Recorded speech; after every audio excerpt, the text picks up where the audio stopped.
Olá, para você que está assistindo esse vídeo. Este vídeo é uma introdução à nossa casa de Padilha. Essa egrégora maravilhosa dessa grande rainha. Eu sou Maria de Oxum e a primeira regra desta casa é o Ubuntu. Somos o que somos porque todos somos nós e todos somos filhos de Maria Padilha. Sejam muito bem-vindos! Olá, hoje vamos falar de ponto cantado. Olha que interessante.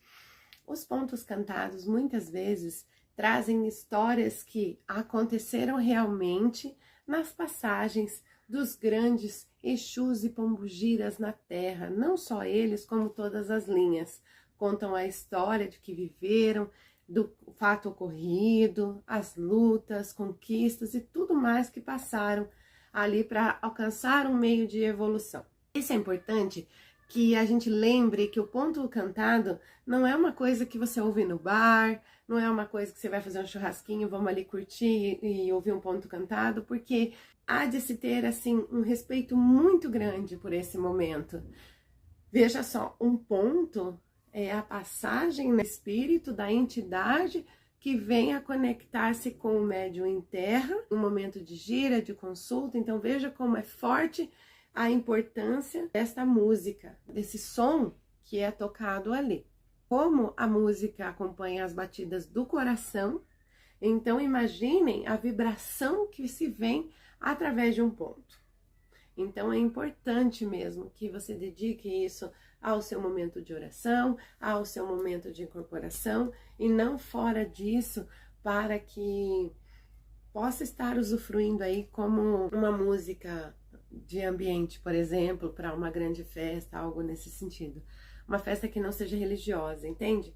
E hoje nós vamos contar uma história da Padilha do Cabaré, da nossa rainha, que ela era muito observada, porque grandes negociações aconteciam dentro dos cabarés. Assim como tinham as negociações dentro das óperas, dos tranca-ruas, as mulheres naquela época, desde muito tempo, vêm conquistando, assim, numa luta árdua e diária, direitos a todos. Então, um dos lugares onde se havia muitos encontros, muitos acordos, trocas e negociações, era o cabaré. Então, a rainha era muito observada. Tinha acordos de todos os lados para que pudesse se manter o cabaré aberto. Veja como uma mulher tocando um cabaré naquela época. Então, até que se consiga ser uma pessoa de respeito dentro da sociedade, isso é uma conquista de todos os dias. Ela lutou muito, como diz, para chegar à mesa e poder se sentar no bar. Porque isso, uma mulher sentar-se a um balcão, naquela época era impossível. Veja, as mulheres eram caladas, as mulheres eram agredidas por direito imposto dentro da lei do casamento. Não podia se divorciar. O divórcio chegou exatamente a ser reconhecido e dado o direito do pedido somente em 1932. Imagina vocês, as mulheres então, elas não tinham o direito, mesmo que por tentativa de assassinato, ameaçadas assim de homicídio, de sair daquela situação do casamento. Uma loucura, né? Não só isso, como transitar nas ruas livremente, o direito do primeiro emprego. A gente nem tá falando do voto, que isso demorou muito mais para acontecer.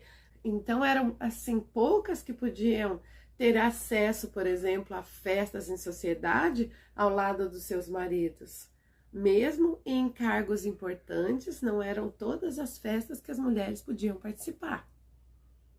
A comunicação através do jornal, aonde se falavam de uma mulher, era sempre para acusá-la e defender a posição masculina. Então elas lutaram muito para que a gente pudesse estar aqui hoje. Um dos refúgios que eram encontrados nessas épocas era o cabaré, porque cabaré passou a negociar em todas as áreas, em ter informações sobre tudo, que aquilo que não se recorria somente dentro da lei ali que era exposto, mas cabaré sempre tinha um acordo aqui, outro acolá, para que pudesse defender também as mulheres, para que pudessem estar protegidas ali dentro daquele ambiente. Então, através disso, o cabaré também ganhou inimigos. com certeza, muitos inimigos pelo caminho. Certa feita, ela foi viajar justamente a buscar uma negociação muito grande. E observada como sempre, apesar de ser muito cuidadosa, saía somente na madrugada para que as pessoas não soubessem o seu destino, porque ela estava sendo ameaçada já tinha algum tempo. Veja só, como eu disse para vocês, um mundo onde tudo era proibido e recluso, e ela tinha essa força de brigar ali pelos direitos. Mas veja, nós temos que parar e pensar o que ela enfrentou até conseguir chegar lá. Então, nesse dia que saiu escondida como sempre, foi traída por uma pessoa de dentro de seu cabaré que levou a notícia dizendo que ela não estava lá. E por que eu falei do ponto para vocês? Porque então invadiram o cabaré para tentar achar provas contra ela, alguma coisa, qualquer coisa que fosse que pudesse derrubá-la. Na verdade, as pessoas queriam achar a própria cabaré, mas ela não estava lá. E então o mensageiro foi até ela avisar que por decreto de lei tinham fechado o cabaré. Em distância resolvendo outro negócio e chega essa mensagem. Então dali ela poderia ter ido para frente para outra cidade, outro país, fugido, que era muito mais fácil, ou ela voltar para trás e mostrar para que ela veio.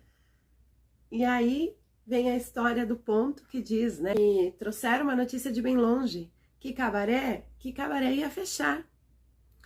E como eu disse para vocês, diante de uma luta tão grande, tão pouco reconhecida, então era mais fácil ela fugir. Mas o próprio ponto diz que então ela bateu no peito e disse: moço, me espere lá.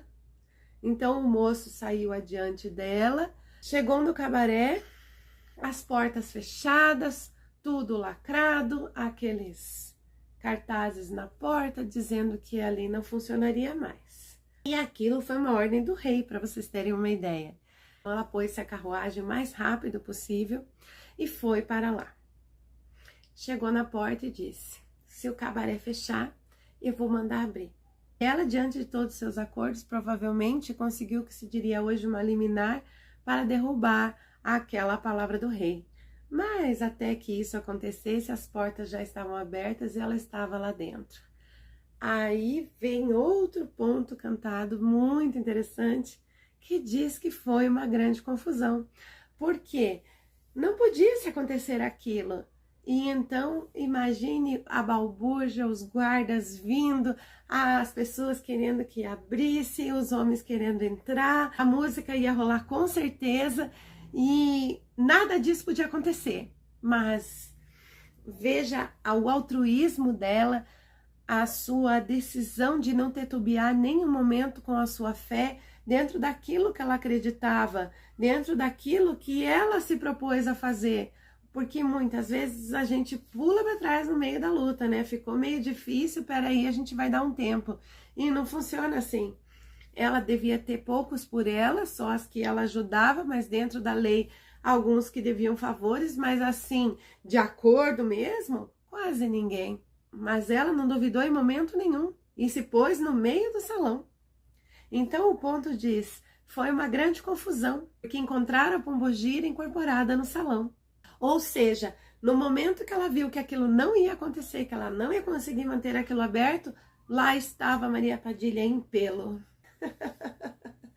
Então diziam: que moça é essa? Quem ela é? E quem já sabia dizia: ela é Maria Padilha, é rainha do cabaré. Imagina só o furdunço. E ela sempre fala que é uma grande confusão mesmo. O ponto segue dizendo que foi uma gritaria, foi um grande bafafá, um acontecimento mesmo. E ela disse: eu sou rainha aqui, eu vou ficar. Eu já cumpri o meu trabalho, já cumpri minha missão e agora eu sou do cabaré e daqui eu não saio não. Ou seja, o que ela se propôs a fazer, ela veio, Deus sabe de que forma e a que preço, abriu aquela porta na marra, se colocou lá dentro e ergueu a sua mãozinha direita e clamou o quê? A força que ela tinha naquele momento, que era a única coisa que era mais seguro, que era a sua fé em Maria Padilha. E Padilha prontamente a respondeu, incorporou-se a Pombogira no salão, aquela loucura, e ela disse: agora eu sou do cabaré e daqui não saio não. E os cabarés estão abertos até hoje. É a profissão mais antiga que se tem, desde que nós nos entendemos por gente. É interessante que devemos anular o momento que se para pensar de dúvida e simplesmente olhar no que está diante de nós, que é Maria Padilha. Eu espero que vocês tenham gostado do vídeo. Um axé de Casa de Padilha.